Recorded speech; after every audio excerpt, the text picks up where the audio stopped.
कल की क्लास में हमने ये समझा था कि प्लासी का युद्ध का मुख्य कारण क्या है और ईस्ट इंडिया कंपनी की सोच क्या है, क्या सोच रही है भारत में विस्तार को लेकर, और इसका स्वरूप क्या था। प्लासी के युद्ध का स्वरूप, तो अगर आप इसके स्वरूप की बात करेंगे तो आपको ये युद्ध कम नजर आएगा, बल्कि एक भगदड़ आपको नजर आएगी। ये युद्ध नहीं था, ये एक भगदड़ थी, या कहेंगे कि एक सुनियोजित तरीके से ये केवल और केवल सिराज के समक्ष ये युद्ध के रूप में प्रेजेंट किया गया, लेकिन यह युद्ध नहीं था, केवल और केवल हुल्लड़बाजी थी। क्योंकि जो बंगाल का मुख्य सेनापति था, या कहें जो सिराज का मुख्य सेनापति था, मीर जफर, वो अंग्रेजों की तरफ से लड़ रहा था। अंग्रेजों की तरफ से क्यों लड़ रहा था, तो आप देखेंगे उसका मुख्य कारण था कि उसे सपना दिखाया गया था। क्या करने का? बंगाल में नवाब बनाने का। अंग्रेज चाहते थे कि अगर हमारा कठपुतली का नवाब बंगाल के क्षेत्र में बन जाएगा तो हमको राजनीतिक लाभ होगा, राजनीतिक लाभ होगा तो व्यापारिक लाभ होगा। लेकिन जितना सोचा था उससे कहीं ज्यादा अधिक अंग्रेजों को प्लासी के युद्ध के बाद में परिणाम के रूप में नजर आई। यानी कि जो अपेक्षा भी नहीं थी अंग्रेजों की, उस अपेक्षा से अधिक उनको लाभ प्राप्त हुआ, अधिक लाभ प्राप्त हुआ प्लासी के युद्ध में। अगर आप देखेंगे कि प्लासी का जो युद्ध है वो केवल और केवल एक भगदड़ है, जिसमें अगर मीर जफर और जो राय दुर्लभ था, ये अगर सिराजुद्दौला की तरफ से लड़ते और वास्तविक में यही युद्ध लड़ा जाता तो इस युद्ध के परिणाम ही कुछ और होते, और अंग्रेज चाहकर भी बंगाल की धरती पर कदम नहीं जमा पाते। क्योंकि मैं ऐसा इसलिए कह रहा हूं, क्यों कह रहा हूं, इसके पीछे का कारण है सिराज को वह सलाह दी गई थी, और किसने सलाह दी थी तो आपको पता होगा, उसके जो नाना थे अलीवर्दी खान, उन्होंने अंग्रेजों के परिप्रेक्ष्य में सलाह दी थी, और सिराज ने यह सोच लिया था कि अंग्रेजों को भारत में पांव नहीं जमाने देंगे, क्या अंग्रेजों को भारत में पांव नहीं जमाने देंगे। लेकिन सिराज को क्या पता था कि हमारे जो करीबी हैं वो ही हमारे षड्यंत्र में हिस्सा लिए हुए हैं, यानी कि अंग्रेजों के साथ खड़े हुए हैं, और इसी कारण सिराज बंगाल के नवाब के रूप में हट जाता है और बंगाल का एक नया नवाब मीर जफर के रूप में बैठता है। ये तो हमने कल तक की कहानी, और ये हम कह सकते हैं कि प्लासी के युद्ध का हमने स्वरूप को देखा। अब इसके परिणाम क्या हुए तो आपको बता दें, परिणाम इसके कुछ घातक नजर आएंगे। जैसे कि आप देखेंगे कि प्लासी के युद्ध का परिणाम या प्रभाव आपको यहां नजर आ रहा होगा कि प्लासी के युद्ध के क्या प्रभाव पड़े, यानी कि क्या परिणाम हुए। तो आप देखेंगे राजनीतिक प्रभाव, आर्थिक प्रभाव और दीर्घकालीन प्रभाव। अब राजनीतिक प्रभाव में क्या होगा तो आप देखेंगे राजनीतिक प्रभाव में पहली बात, मीर जफर को बंगाल का नवाब बना दिया गया। मीर जफर को बंगाल का नवाब बनाने का अर्थ क्या है, अंग्रेजों ने अपने कठपुतली का नवाब बना दिया। क्या बना दिया? अंग्रेजों ने अपना कठपुतली का नवाब बना दिया। कहां पर? बंगाल के क्षेत्र में। इसके साथ जिसके लिए मीर जफर ने अंग्रेजों को 24 परगनाओं की जमींदारी पुरस्कृत की। कितने? 24 परगना। 24 परगना का मतलब 24 तहसीलों के जो भू राजस्व है वहां का वसूलने का अधिकार अंग्रेजों को दे दिया, यानी कि यह क्षेत्र आपका है। अंग्रेजों ने यह अपेक्षा तो नहीं की थी कि हमको इस क्षेत्र का, अगर हम मीर जफर को यहां का बंगाल का नवाब बनाएंगे तो हमको यहां का क्षेत्र मिलेगा। लेकिन मीर जफर ने क्या किया? अंग्रेजों को 24 परगनाओं की जमींदारी दे दी और यहीं से बंगाल एक अंधकार में ढकेलता हुआ चला गया। क्योंकि अब अंग्रेज जब भी चाहते थे, वो चाहे मीर जफर हो, चाहे मीर कासिम हो, चाहे कोई भी बंगाल का नवाब आया हो, वो अपने केवल और केवल बैंक के रूप में यूज करते थे। कैसे? अभी आगे आपको और समझ में आ जाएगा। अभी क्या मिला है? 24 परगनाओं की जमींदारी दी गई। फिर इसके बाद में क्लाइव एवं कंपनी को बेशुमार धन दिया गया। क्लाइव, जो रॉबर्ट क्लाइव था जिसने मीर जफर को ऑफर दिया था, उसने क्या की? उसको क्या दिया गया? बेशुमार धन दिया गया। कंपनी को भी धन दिया गया। अब जो कंपनी पहले प्लासी के युद्ध से क्या परिणाम नजर आते हैं, तो आप देखेंगे कंपनी जो पहले प्लासी के युद्ध के पहले कंपनी भारत में व्यापार करने के लिए बुलियन लेकर आती थी। प्लासी के युद्ध के बाद बुलियन लाना बंद कर दिया, क्योंकि कंपनी को यहां पर इतना पैसा मिल चुका है, कंपनी को यहां पर क्षेत्र मिल चुका है। यहीं के भू राजस्व वसूलने से कंपनी व्यापार करने लगी। कंपनी ने न केवल व्यापार किया, बल्कि आप देखेंगे जितने क्षेत्रीय विद्रोह हुए उसमें भी बंगाल का पैसा लगाया गया।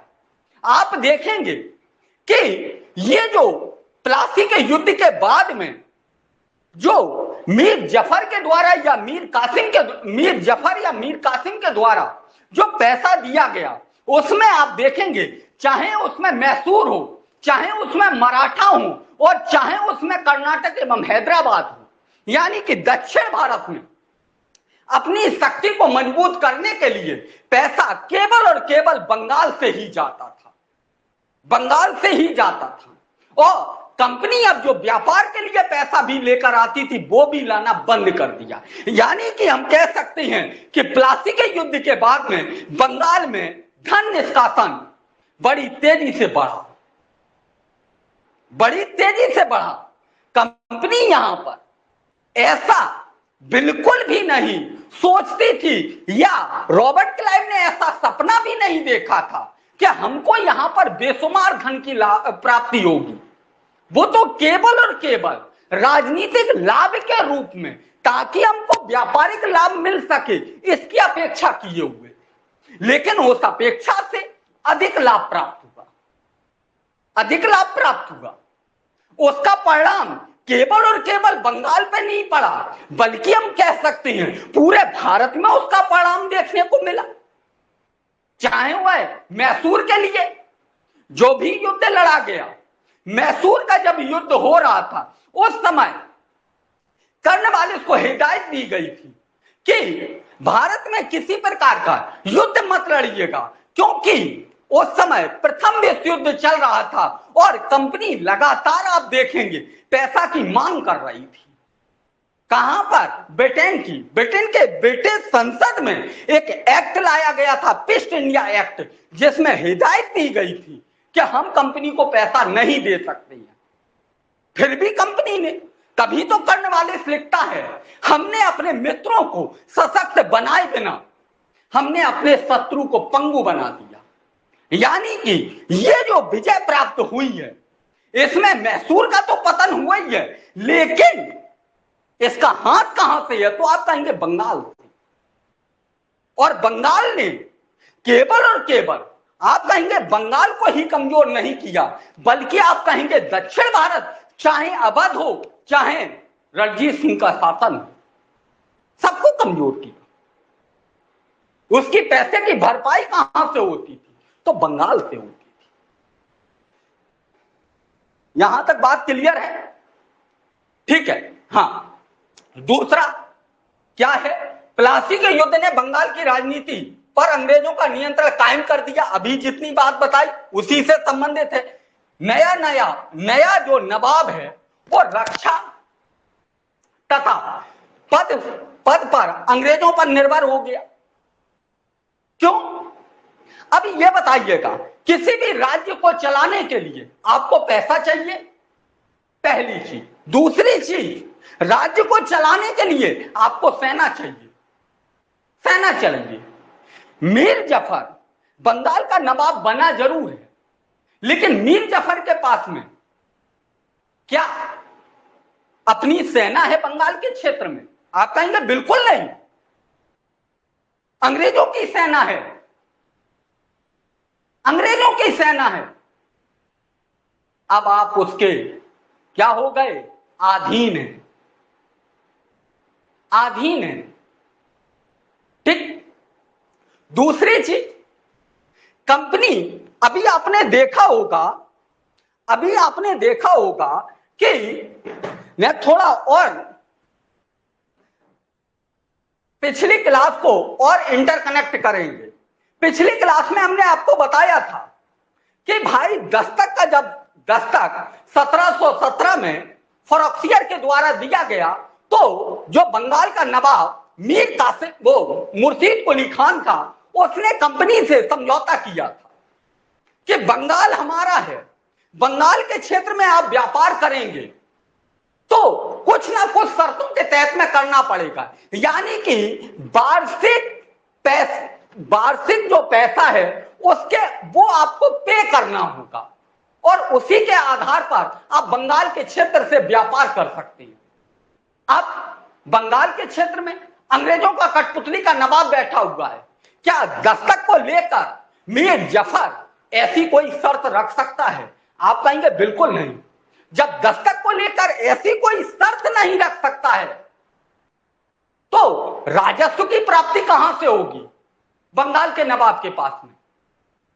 कहीं से नहीं। आप देखेंगे जो महत्वपूर्ण 24 परगनाएं हैं वो अंग्रेजों को आपने दे दी हैं। वहां का भू राजस्व कौन? अंग्रेज वसूल रहे हैं। आपके पास में पैसा आएगा कहां से? किस रूप में आएगा? आप बंगाल को सशक्त कैसे कर पाएंगे? नहीं कर पाएंगे। आप सेना भी नहीं रख पाएंगे। अपनी रक्षा के लिए या बंगाल की रक्षा के लिए आपको अंग्रेजों के अधीन होना पड़ेगा। आप अपने पद को बचाने के लिए अंग्रेजों के अधीन होना पड़ेगा। यही हुआ राजनीतिक आधार पर आप देखेंगे। और इसके बाद में प्लासी की विजय के पश्चात बंगाल पर अंग्रेजों ने प्रबुद्ध न केवल उत्तरी भारत, देखिएगा, उत्तरीय भारत कि विजय मार्ग का प्रस्तुत किया, बल्कि दक्कन विजय में सहायक सिद्ध हुए। दक्कन विजय का मतलब यही है दक्षिण भारत। ठीक है, दक्षिण भारत में भी उन्होंने अपना क्या किया? विजय पताका फहराया। अभी हमने आपको बताया था प्लासी के युद्ध ने केवल और केवल, आप ये नहीं कह सकते हैं कि देखिएगा केवल और केवल उत्तर भारत पर उन्होंने अपना अधिकार जमाया, बल्कि दक्षिण भारत पर पूर्ण तरीके से नियंत्रण कर दिया। तो हम कह सकते हैं प्लासी के युद्ध का एक प्रभाव क्या या परिणाम क्या निकल के आया? तो आप कहेंगे कि प्लासी के युद्ध ने अंग्रेजों के भारत विजय का रास्ता खोल दिया। यहां तक बात क्लियर है? बताइएगा, कोई डाउट हो तो बताइएगा फटाफट।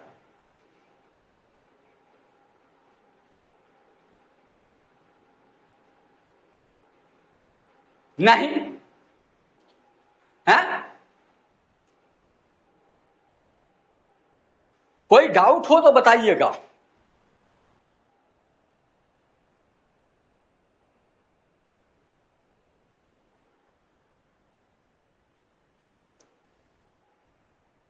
नहीं, क्लियर है?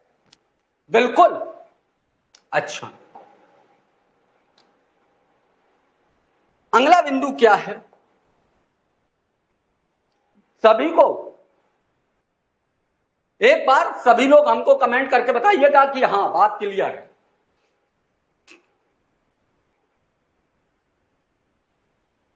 आर्थिक प्रभाव के अंतर्गत, आर्थिक प्रभाव के अंतर्गत आप देखेंगे, आवाज क्लियर है, अच्छा आवाज क्लियर है, ओके। आर्थिक प्रभाव के अंतर्गत आपको क्या नजर आएगा, तो आपको अभी मैंने पीछे ही बताया था कि आर्थिक प्रभाव में भारतीय अर्थव्यवस्था की दरिद्रता यहीं से प्रारंभ हुई। बंगाल में आर्थिक शोषण प्रारंभ हो गया। सबसे पहले मीर जफर ने कंपनी और क्लाइव को बेशुमार धन दिया, अभी हमने पीछे ही बताया। बुलियन आना बंद हो गया है, बुलियन आना बंद हो गया। भारतीय बंगाली के पैसे से भारत में व्यापार होने लगा, भारत में अपना क्षेत्रीय विस्तार करने लगे बंगाल के पैसे से। बात समझ में आ रही है। और बंगाल के पैसे जब क्लाइव जाता है, प्लासी के युद्ध के बाद में क्लाइव जब कहां पहुंचता है, ब्रिटेन पहुंचता है, तो कुछ इतिहासकार लिखते हैं कि एक जहाज भर के हुआ पैसा लेके गया था, जहां पर महारानी विक्टोरिया की बिल्डिंग बनी हुई थी, उसी के बराबर में उससे उच्च कोटि की अपनी बिल्डिंग बनाई।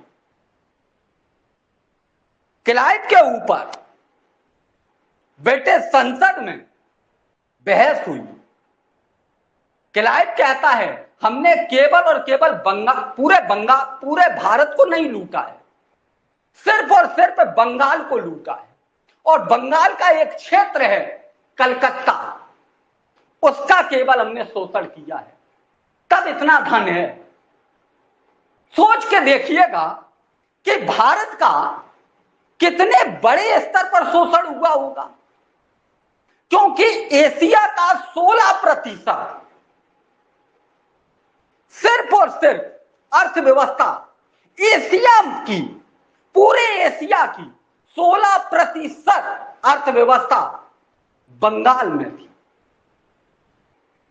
यानी कि पूरे एशिया में जितना पैसा था उतना उसका 16% केवल और केवल बंगाल में था। एक इतिहासकार हैं, वो लिखते हैं कि भारत सोने की चिड़िया है। क्या है? सोने की चिड़िया। आप जब चाहें, जितना चाहें, उतना धन की उगाही कर सकते हैं, और यही हुआ। ठीक, हाँ। इसके बाद में अब कंपनी का बंगाल के व्यापार पर एकाधिकार हो गया था। कंपनी द्वारा दस्तक का दुरुपयोग न केवल निजी व्यापार के रूप में किया जाता था, बल्कि कंपनी भारतीय व्यापारियों को भी बेचने लगी। अभी यही चीजें हमने आपको पीछे बताई। दस्तक, पिछली क्लास में हमने आपको बताया था कि दस्तक है क्या। हमने आपको बताया था कि दस्तक क्या है। दस्तक फ्री व्यापार करने के लिए है। फ्री व्यापार करने के लिए पास दिया गया। क्या दिया गया? पास। प्लासी के युद्ध के बाद में कठपुतली का नवाब बंगाल के क्षेत्र में बैठा हुआ है। कौन? मीर जफर। अब यहां पर कंपनी जो है वो क्या करने लगी? दस्तक का दुरुपयोग करने लगी। दस्तक का दुरुपयोग करने का मतलब मैंने कल आपको बताया था, आंतरिक व्यापार प्रारंभ कर दिया। आंतरिक व्यापार प्रारंभ कर दिया। आंतरिक व्यापार किसने प्रारंभ कर दिया? तो आप कहेंगे कंपनी के कर्मचारी।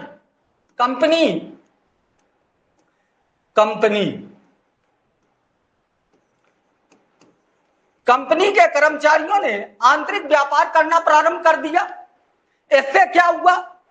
जो बंगाल का नवाब है उसको भू राजस्व, उसके राजस्व में कमी आई। दूसरी चीज, जो दस्तक है ये भारतीय व्यापारियों को बेचने भी लगे। क्या करने लगे? बेचने लगे भारतीय व्यापारियों। इनसे कहा कि एक बार हमसे दस्तक ले लीजिएगा, आप पूरे बंगाल में व्यापार करिएगा फ्री। अब ये बताइएगा, भारतीय व्यापारियों से जो टैक्स के रूप में राजस्व आता था बंगाल के नवाब के पास में, क्या आएगा? नहीं आएगा। यानी कि व्यापार के रूप में किसी भी प्रकार से बंगाल के नवाब के पास में पैसा नहीं आ रहा है, पैसा नहीं आ रहा है। मेरी बात को समझ रही है? दूसरी चीज, 24 परगनाओं का ही नहीं बल्कि भू राजस्व वसूलने की जिम्मेदारी ईस्ट इंडिया कंपनी ने ही बंगाल के क्षेत्र में उठाई थी। आपको पता होगा, भू राजस्व वसूलने के लिए उसने राजस्व बोर्ड का गठन किया है, जिसके लिए राजा सिताब राय को रेवेन्यू अधिकारी बनाया। क्या बनाया? रेवेन्यू अधिकारी, भू राजस्व वसूलने का अधिकारी। और वो किसके संरक्षण में रेवेन्यू वसूला जा रहा है? अंग्रेजों के संरक्षण में। बंगाल के नवाब को केवल और केवल कुछ ही पैसा दिया जा रहा है अपने क्षेत्र को चलाने के लिए, बाकी जब चाहे तब बंगाल के नवाब से पैसा जितना चाहे उतना लिया भी जा रहा है, लिया भी जा रहा है।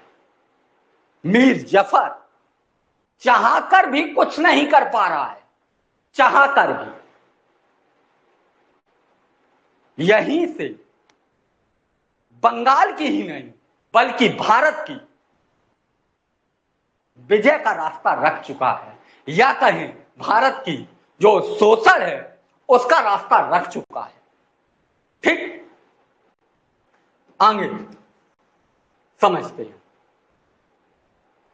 और यही कारण तो बना जाके बक्सर का युद्ध का, ठीक है, दस्तक का दुरुपयोग और जो भू राजस्व वसूला जा रहा है, यही कारण बना बक्सर का युद्ध। तो इसको हम आगे बताएंगे, ठीक है। तीसरा पॉइंट, 1757 के बाद में बुलियन का प्रभाव इंग्लैंड की तरफ होना बंद हो गया। अब कंपनी व्यापारिक लाभ माल खरीदने लगी और इंग्लैंड में धन लाना बंद कर दिया। अभी यही सारी चीजें बताएंगे, ठीक। यानी कि राजनीतिक प्रभाव क्या पड़ा, आर्थिक प्रभाव क्या पड़ा, आपको पता है। दूरगामी प्रभाव क्या है? एक इतिहासकार है ताराचंद, एक इतिहासकार हैं, भारतीय इतिहासकार ताराचंद। उनका मानना है, वो कहते हैं प्लासी के युद्ध ने परिवर्तनों की एक लंबी प्रक्रिया का आरंभ किया, जिससे भारत का स्वरूप बदल दिया और सदियों से प्रचलित आर्थिक एवं शासकीय व्यवस्था में बदलाव ला दिया। इनका मानना है कि देखिएगा, अभी तक जो शासन चल रहा था वो किसका शासन था? तलवार का शासन था। किसका? तलवार का। आप देखिएगा,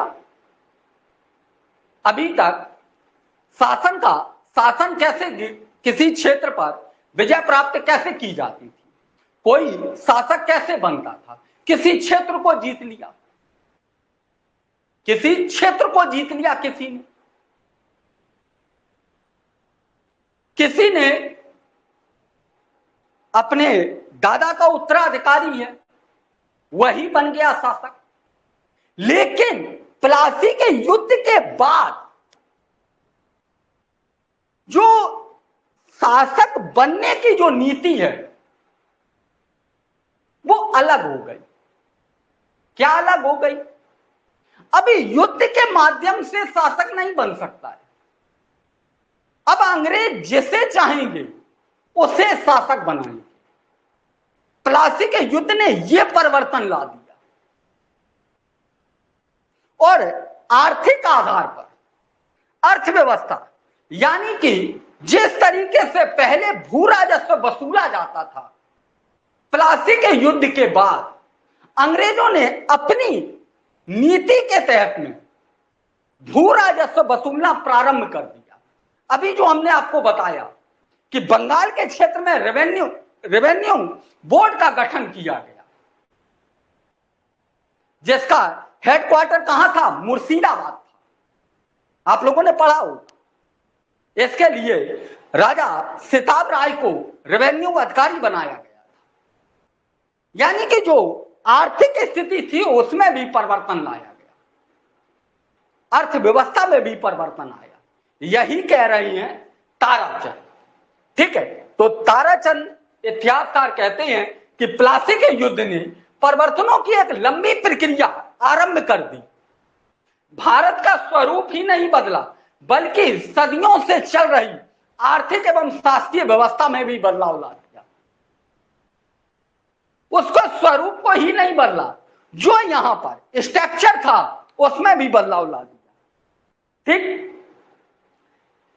अगला बिंदु, इसी तरीके से यदुनाथ सरकार एक इतिहासकार है, वो भी कहते हैं क्या, 23 जून 1757 में मध्यकाल की समाप्ति हुई। यदुनाथ सरकार कहते हैं कि देखिएगा, प्लासी के युद्ध के बाद भारत में मध्यकाल की समाप्ति हो जाती है, आधुनिक काल आ जाता है। क्यों ऐसा कहते हैं? ये कहते हैं आधुनिक काल की शुरुआत हुई, लेकिन सत्य तो यह है भारत की आधुनिकता एवं दीर्घकालीन प्रक्रिया थी। भारत की जो आधुनिकता है वो दीर्घकालीन प्रक्रिया है, धीरे धीरे आई। लेकिन योगदान यदुनाथ सरकार किनका मानते हैं? अंग्रेजों का। आपसे कभी पीटी वगैरह में पूछ दिया जाए कि यदुनाथ सरकार का भारत में आधुनिकता को लेकर क्या मत है, तो आप कहेंगे अंग्रेजों का वो पूर्ण तरीके से मानते हैं कि अंग्रेजों की बदौलत ही भारत में आधुनिकता आई। लेकिन ऐसा नहीं है, ऐसा नहीं है। बिपिन चंद्र जैसे इतिहासकार इस बात को खंडित करते हैं कि भारत की आधुनिकता अंग्रेजों की बदौलत नहीं आई, बल्कि भारत की बर्बरता अंग्रेजों की बदौलत प्रारंभ हुई। कौन कहता है? बिपिन चंद्र जैसे इतिहासकार। ये मैं नहीं कह रहा हूं, बिपिन चंद्र जैसे इतिहासकार कहते हैं। ठीक है, हाँ, लेकिन सत्य तो यह है भारत की आधुनिकता एक लंबी प्रक्रिया है। इस घटना युद्ध मात्र परिणाम नहीं है, बल्कि प्लासी का युद्ध एक साम्राज्यवादी महत्वाकांक्षा का परिणाम है। आधुनिक आधुनिक बनाने के उद्देश्य की प्रक्रिया का कार्य प्रारंभ होगा। इन्होंने बोला कि इसका प्लासी का युद्ध केवल और केवल एक घटना नहीं है, बल्कि एक साम्राज्यवादी प्रक्रिया है और यहीं से भारत की आधुनिकता की शुरुआत होती है। इनका मानना ये है।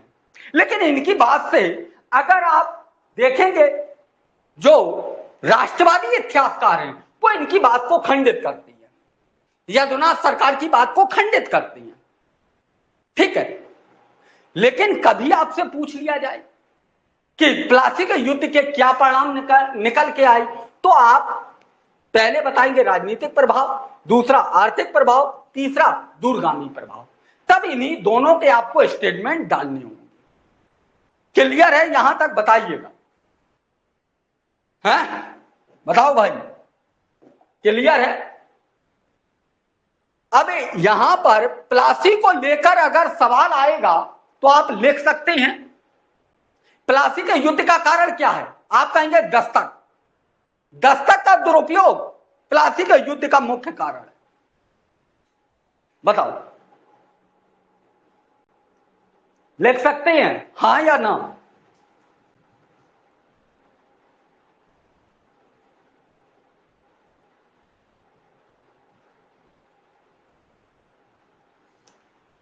आपसे किसी भी प्रकार से अगर प्लासी को लेकर सवाल आएगा तो लिख लेंगे। बताओ भाई, कल की क्लास मिला के जो अभी तक समझाया वो बात समझ में आई? नवनीत जी आप बताइएगा, विकास जी बताइएगा, क्लियर है? फिर हम बक्सर की तरफ चलें।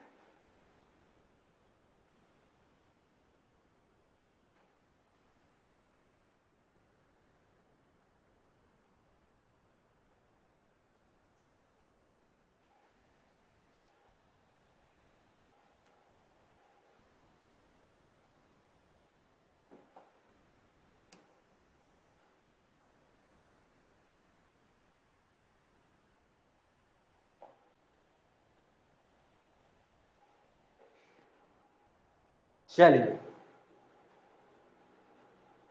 चलिए,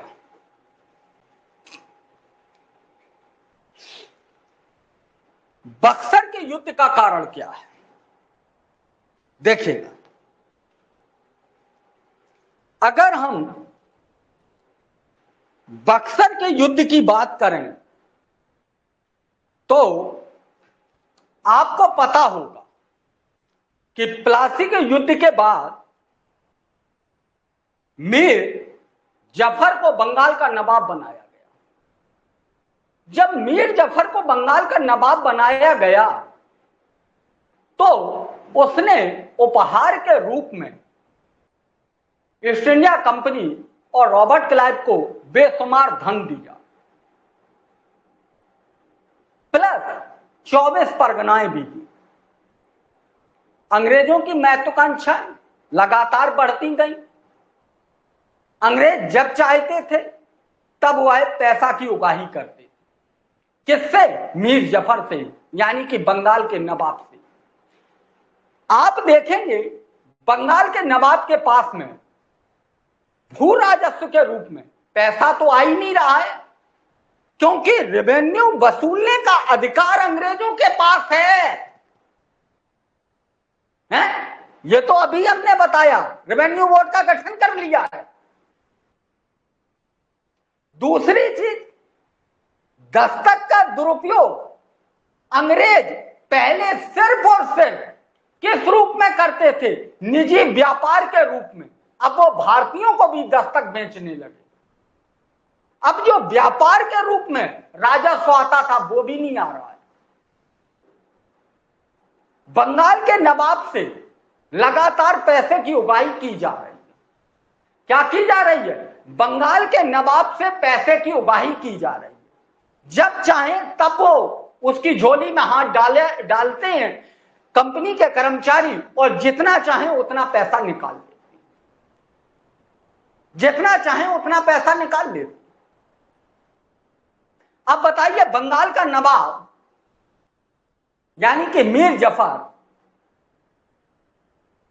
तो किसी ना किसी तौर पर कुछ ना कुछ सोचना ही पड़ेगा। मीर जफर ने पैसे देने से मना कर दिया तो अंग्रेजों कंपनी के कर्मचारियों ने मीर जफर के ऊपर आरोप लगाए कि हमारे जो दुश्मन हैं बंगाल के क्षेत्र में, आप उनसे समझौता कर रहे हैं। हमारे दुश्मन कौन है? डच। हमारे दुश्मन कौन है? फ्रांसीसी। आप उनसे गठजोड़ कर रहे हैं। ये आरोप लगा दिया। किसके ऊपर? बंगाल के नवाब के ऊपर, मीर जफर के ऊपर। मीर जफर को बंगाल की गद्दी से उतार दिया। अब उसी के दमाद मीर कासिम को बनाया क्या? बंगाल का नवाब। मीर कासिम ने भी वही गलती की जो गलती मीर जफर ने की थी। मीर कासिम हम कह सकते हैं कि दूरदृष्टि सोचने वाला व्यक्ति है, लेकिन गलती तो वही की जो गलती मीर जफर ने की थी। यानी कि हम कह सकते हैं कि बंगाल के नवाब के रूप में महत्वाकांक्षाएं कहीं ना कहीं मीर कासिम की भी थी।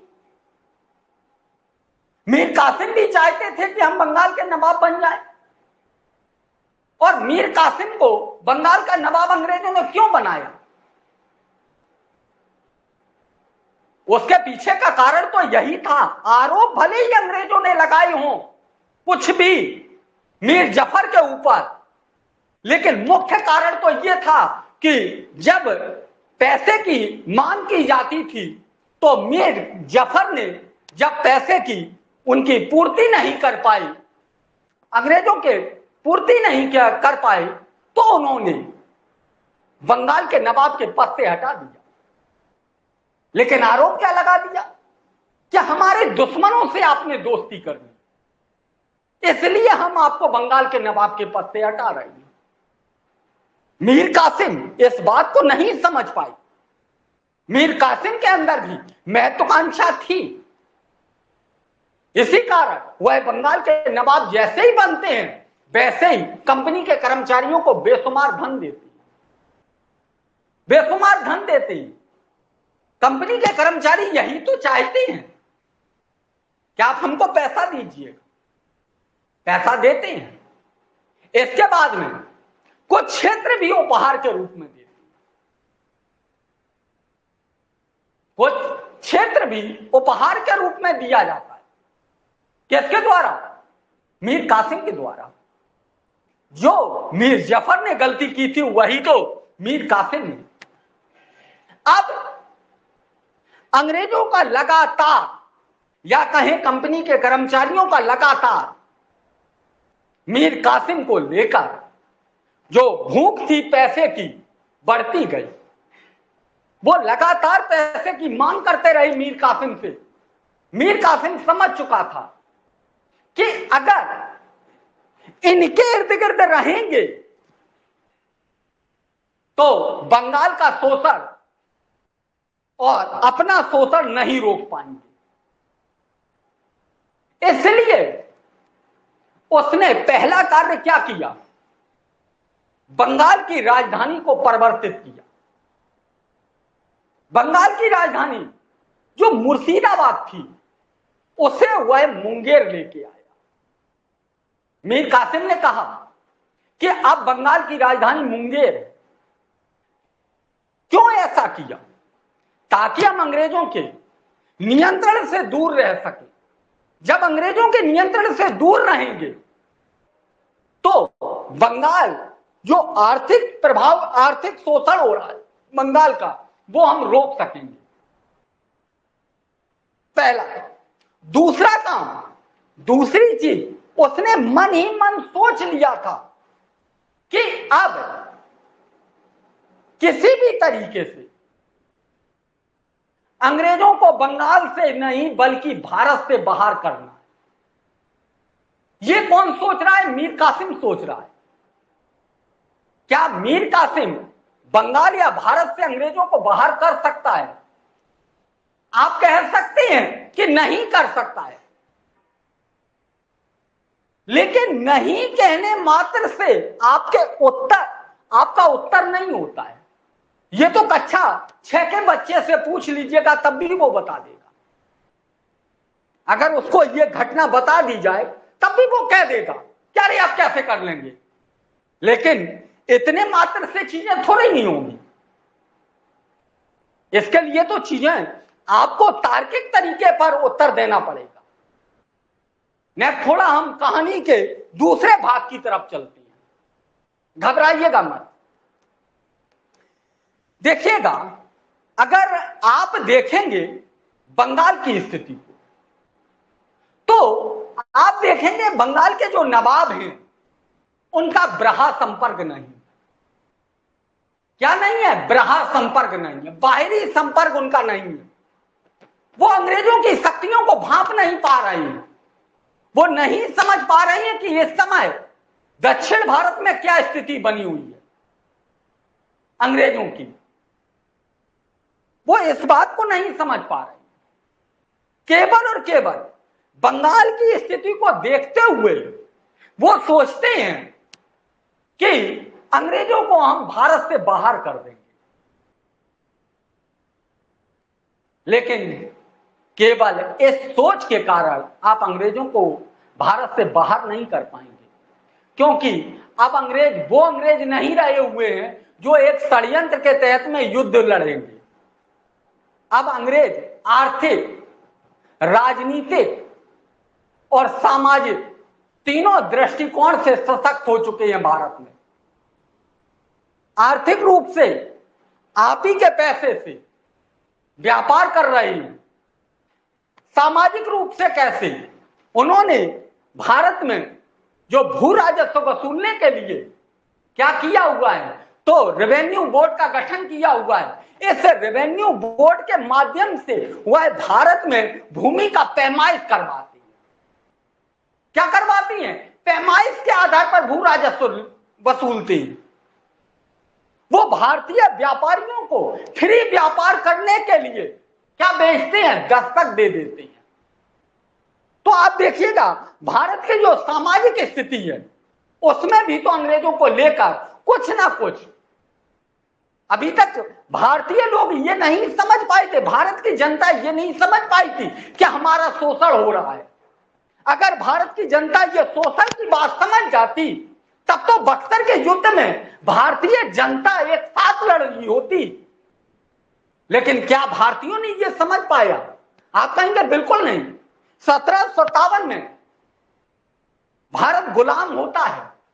1857 में भारत के जो जन है, जो भारत की जनता है, उसके अंदर राष्ट्र भावना पैदा की जाती है। यानी कि 100 वर्षों तक भारतीय लोगों को यह नहीं पता होता है कि हम अंग्रेजों के गुलाम हैं। यानी कि सामाजिक स्तर पर कहीं ना कहीं अंग्रेजों ने एक छवि तो प्रकट कर ही ली थी। तो आप कहेंगे आर्थिक एवं सामाजिक और राजनीतिक रूप से आप अंग्रेजों के कठपुतली के नवाब बैठे हुए हैं। आप अंग्रेजों के कठपुतली के नवाब बैठे हुए हैं। आपको बंगाल के क्षेत्र में सैन्य सुरक्षा दे रही हैं। आप कैसे बंगाल से उनको बाहर कर पाएंगे? आप उनकी शक्ति को आंक नहीं पा रहे हैं। तो ये तो उत्तर सरासर हम कह सकते हैं कि अंग्रेजों को बंगाल से बाहर नहीं कर सकती। अब हम फिर उसी कहानी पर चलते हैं।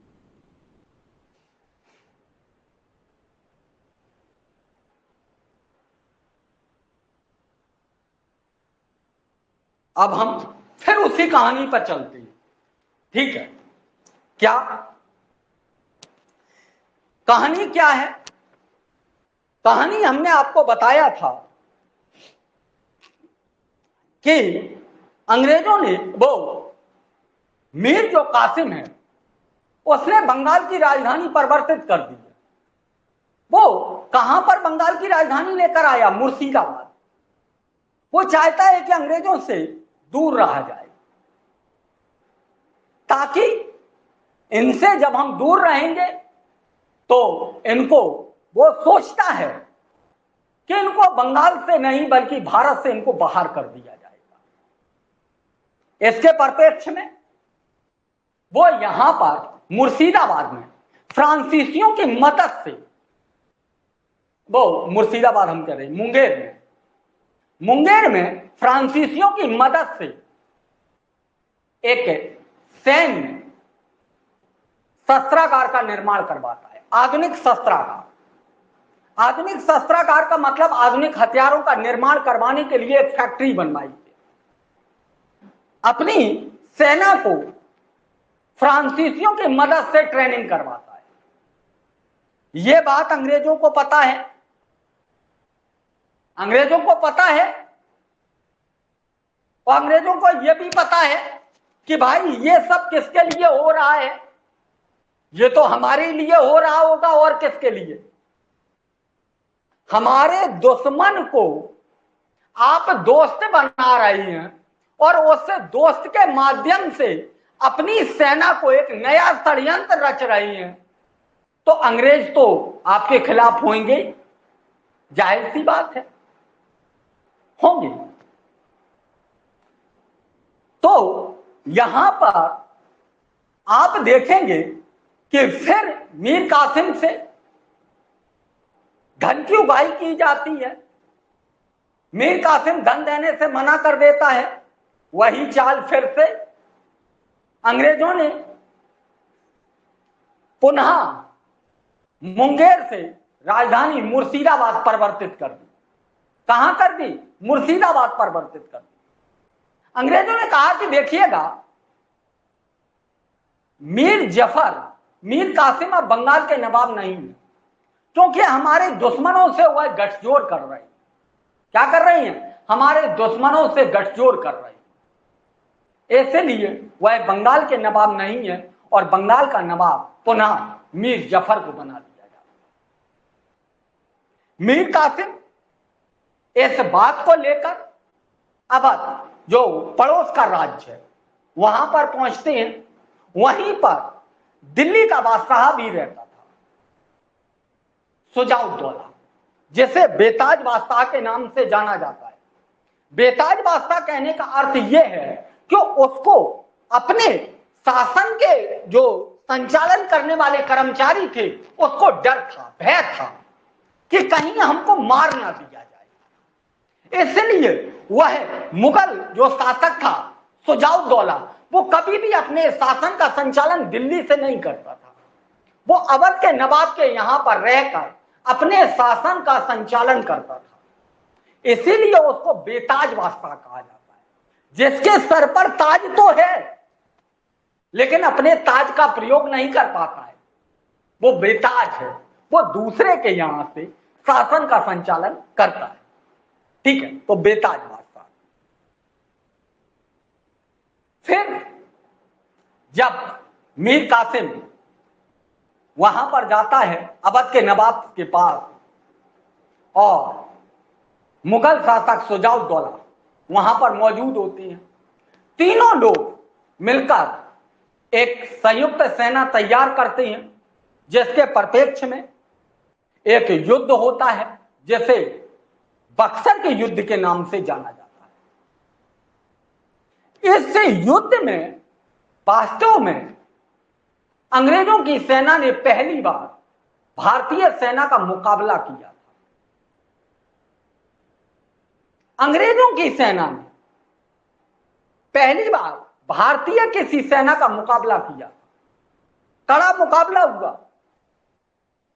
और इस युद्ध में अंग्रेजों की जीत हुई और जो भारतीय शासक थे उनकी हार हुई। इसीलिए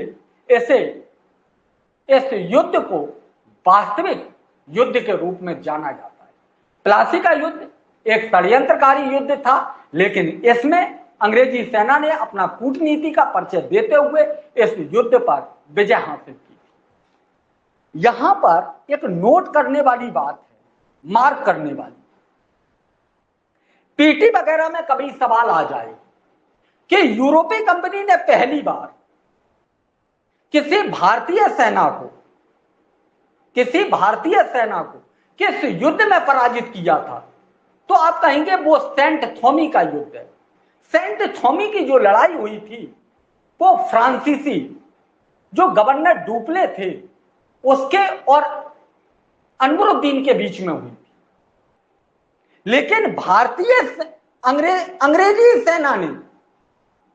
अंग्रेजी सेना ने पहली बार किसी भारतीय सेना को पराजित किया था अपनी शक्ति के बल पर, तो आप कहेंगे वो बक्सर का युद्ध है। अपनी शक्ति के बल पर तो वो बक्सर का युद्ध। यहां पीटी के परिप्रेक्ष्य में इन दो बातों को याद रखिए। ठीक है, तो इतनी बात बक्सर को लेकर आप लोगों ने समझ लिया है। यही सारी चीजें हैं जो अभी तक हमने आपको बताया, यहां तक चर्चा हुई। ठीक है,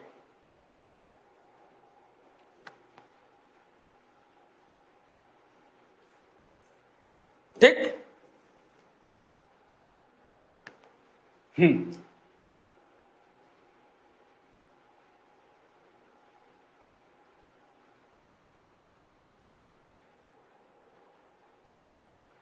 ठीक है, तो आपको एक चीज और याद रखनी होगी।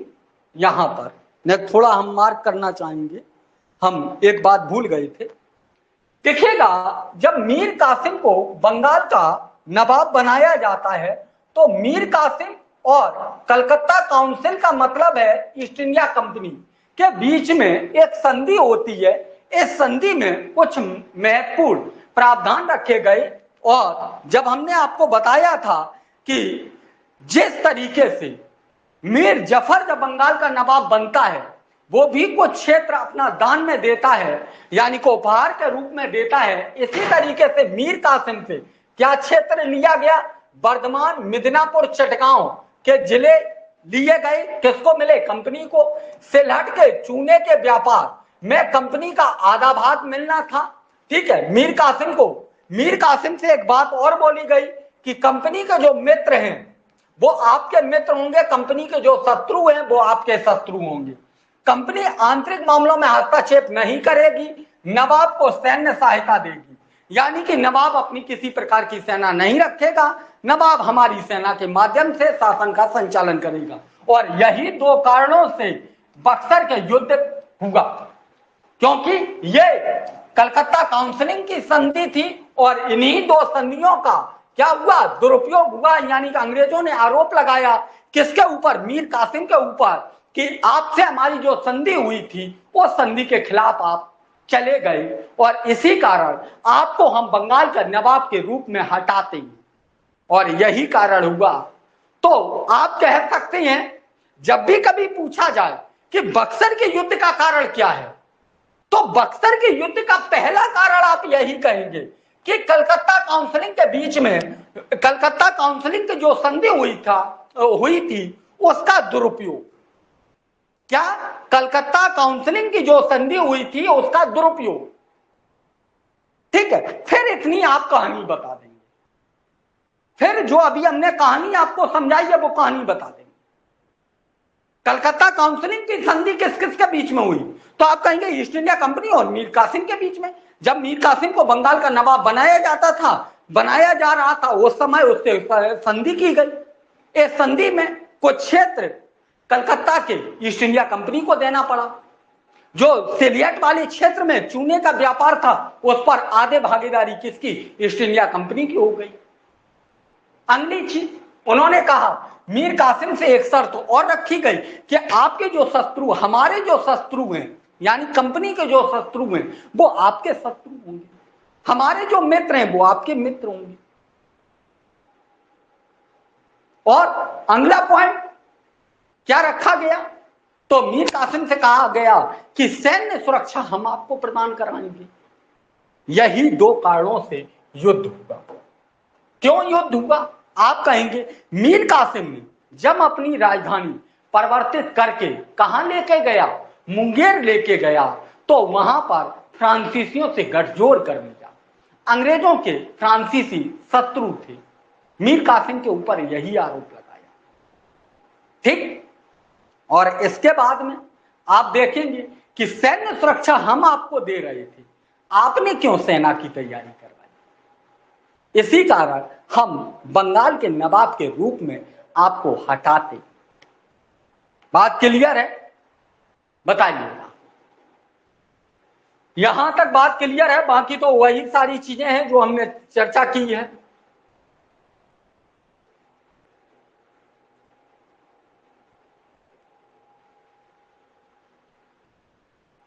हाँ?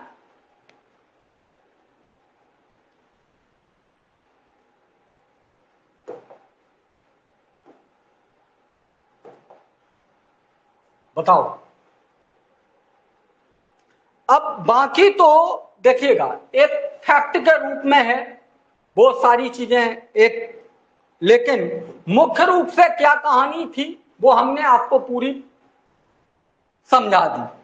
ठीक है, ये सिर्फ और सिर्फ भाषा है, शब्दों का चयन किया गया है। ठीक है, जो नोट्स में लिखा है वो सिर्फ और सिर्फ भाषा है। मुख्य कहानी क्या थी वो आपको हमने ऑल ओवर आपको समझा दी। ठीक है,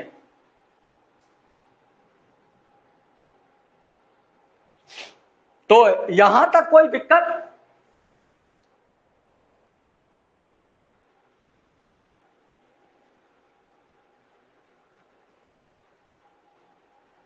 नहीं, सभी को चलिएगा। अगर किसी को कोई दिक्कत नहीं है तो आप लोग यहां तक पीडीएफ को पढ़ लीजिएगा। यहां तक युद्ध का दोषी कौन है इसको तो आपको वैसे तो नहीं पढ़ना है, जीएस वगैरह में ये ऑप्शनल का विषय है। ठीक है, युद्ध का दोषी कौन है, लेकिन हमने आपकी समझ के लिए ये पॉइंट डाल दिया है कि आप समझ सकें कि युद्ध का दोषी कौन है। इस पर चर्चा हम लोग कल करेंगे। अभी आपकी शुरुआत है, इसलिए 1 घंटे की क्लास कर रहे हैं ताकि आप व्यवस्थित तरीके से नोट्स को पढ़ सकें और आप कहानी को समझ सकें। ठीक है,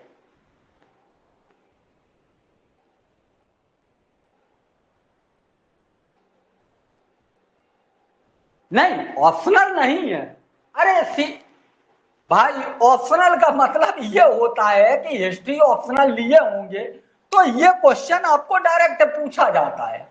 ठीक है, कि बक्सर के युद्ध का कारण क्या था, इस बक्सर के युद्ध का दोषी कौन, कैसे मानते हैं, स्पष्ट कीजिएगा। यूपीएससी ने कई बार पूछा हुआ है और हमारा ऑप्शनल रहा है।